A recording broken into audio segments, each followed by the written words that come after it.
Okay నమస్కారం. Burakalakota high school ఉందిగా, జిల్లులు పెద్ద జిల్లులు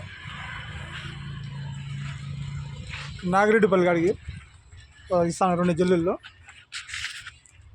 ఇట్లా 3.5 ఇట్లా 8 పెద్ద జిల్లుల్లో. ఇట్లా స్పెషాలిటీ ఏమంటే ఈ రేక్ ఒకటి ఎక్స్ట్రా ఇస్తాను.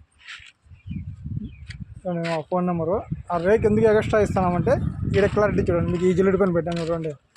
ఒకవేళ మీకు గోళీలు కాయలకు అవసరం లేదనుకుంటే ఆ రేక్ పెట్టేసేది ఆ పక్క జిల్లుడి ఉంటుంది. ఇది అంతే 3.5కి 8. దాని జిల్లుడి చూడ ఇట్లా పక్కన పెట్టుకోవచ్చు. స్పేర్ పైన రేక్ పెట్టుకోవచ్చు. అదే మాదిరిగా నాగిరెడ్డిపల్లి దగ్గర పాప్సెట్ గారిపల్లి దగ్గర ఫోన్ నెంబరు 80 ఉన్నది కదా. ఆ phone number Burakalakota high school ఆపేట. రైతులంతా మీ యూట్యూబ్లో అంతా ఫాలో అవుట్ చేయండి. నాకు కూడా